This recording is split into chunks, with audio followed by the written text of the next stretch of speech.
যে শিৱসাগৰত সাম্প্ৰদায়িক সংঘৰ্ষ লগোৱা মানুহটোৰ নাম শৃংখল চলিহা।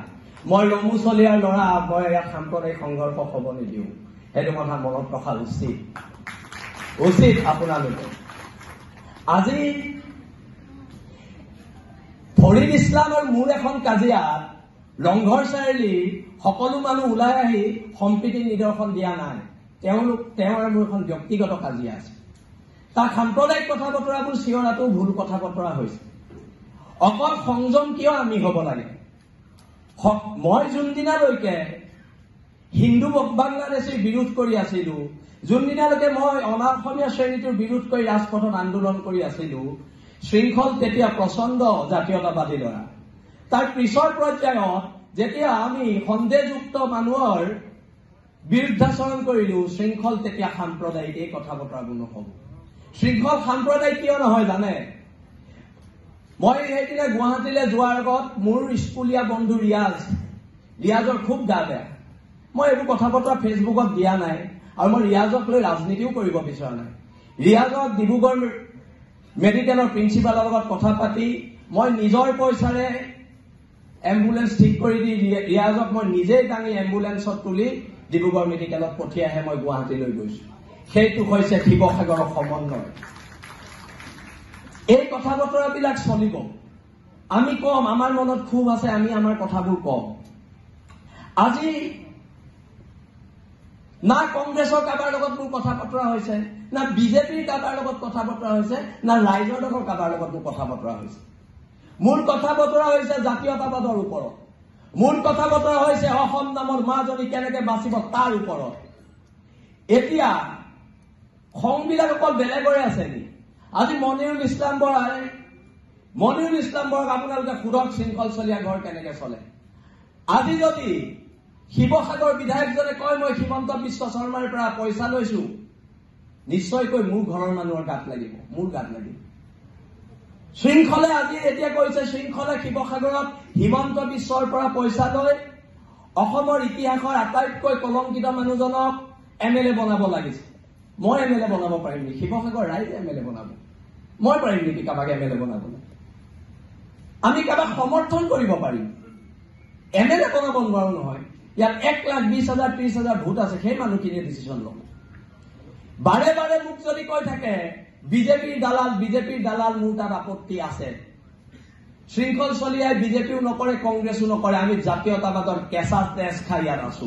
আমি ধৰ্মৰ আফিম খাই বহি থকা নাই। না মই হিন্দু, না মই মুছলমান, মই অসমৰ খিলঞ্জীয়া স্বাভিমানী অসমীয়া। সেইটো কথা সকলোৱে মনত ৰখা উচিত, যিসকলে আমাক এই ধৰণৰ কথা বতৰাবোৰ কৈ আছে।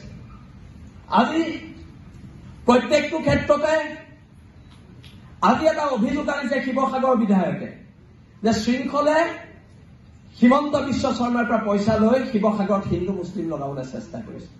এনেধৰণৰ কথা বতৰাবিলাক গৰিহণাৰ যোগ্য হয় নে নহয়, ইয়াত বহি থকা ৰাইজে বিচাৰ কৰিব। মই বিচাৰ নকৰো, এইটো আপোনালোকে বিচাৰ কৰিব। কিন্তু যিটো মানুহে আজিলৈকে হিমন্ত বিশ্বৰ চাহটোকে গছকি পোৱা নাই, সেই মানুহটোক হিমন্ত বিশ্বৰ এজেণ্ট আখ্যা দিছে। সেইকাৰণে মই কথা বতৰাবিলাক স্পষ্টকে কৈছো, শিৱসাগৰত কাৰোবাৰ ৰাজনৈতিক লাভালাভৰ কাৰণে শিৱসাগৰত এনেকুৱা টুলুঙা আৰু সাম্প্ৰদায়িক কথা বতৰা হ'ব, সেইটোও হ'বলৈ দিয়া নহ'ব। কিন্তু সেইটো স্পষ্টকে আমি কৈ দিছো। কোনোবা MLA হ'ব, কোনোবা মন্ত্ৰী হ'ব, আৰু তাৰ কাৰণে এনেকুৱা ধৰণৰ কথা বতৰাবিলাক ইয়াত কৈ থাকিব, হ'ব জানো? সেই কথা বতৰাবিলাকো কিন্তু নহ'ব। ইয়াত জ্যেষ্ঠসকল আছে। মই ইয়াত ৰায় দিবলৈ কোনো নহয়, ৰায় জ্যেষ্ঠসকলে দিব। মই এজন ক্ষুদ্ৰ মানুহ, মই ইয়াত ৰায় দিয়াৰ মোৰ কোনো অধিকাৰ নাই। সকলো মোতকে প্ৰায়খিনি মানুহে জ্যেষ্ঠ, তেওঁলোকে ৰায় দিব। কোন সাম্প্ৰদায়িক হয়, কোন সাম্প্ৰদায়িক নহয়, এই কথা বতৰাবোৰ তেওঁলোকে ৰায় দিব। আজি যদি বাংলাদেশী খেদিবলৈ যাওঁতে, সন্দেহযুক্ত মানুহখিনিক খেদিবলৈ যাওঁতে এজন মানুহে থিয় হৈ কয় মই নিদিওঁ ইয়াৰ পৰা যাবলৈ, বাংলাদেশী হলেও থাকিব লাগিব, তেতিয়া সম্প্ৰীতিবিলাক কোনে নষ্ট কৰিছে? সম্প্ৰীতিবোৰ তেতিয়া কোনে নষ্ট কৰিছে? এই প্ৰশ্নবোৰতো উত্থাপন হ'ব লাগিব। এই প্ৰশ্নবিলাক কিয় উত্থাপন হোৱা নাই?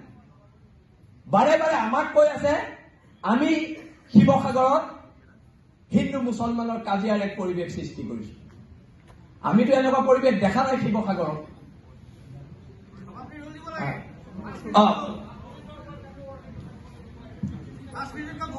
আৰু অনাগত দিনত এখন ঐক্যবদ্ধ সংগ্ৰামেৰে জাতি বাতি ভেটিৰ স্বাৰ্থত আমি সকলো খিলঞ্জীয়া মানুহ একত্ৰিত হ'ব লাগিব আৰু খিলঞ্জীয়া মানুহ একত্ৰিত হৈ চাউলুং চুকাফাৰ আদৰ্শৰে যি চাউলুং চুকাফাই সাংস্কৃতিক জাতীয়তাবাদৰ ভেটি গঢ়ি গৈছিলে সেই সমন্বয়ৰ ভেটিৰে আমি আগবাঢ়ি শিৱসাগৰ ৰক্ষা কৰিব লাগিব, শিৱসাগৰৰ জনগাঁথনি ৰক্ষা কৰিব লাগিব। ধন্যবাদ। জয় আই অসম।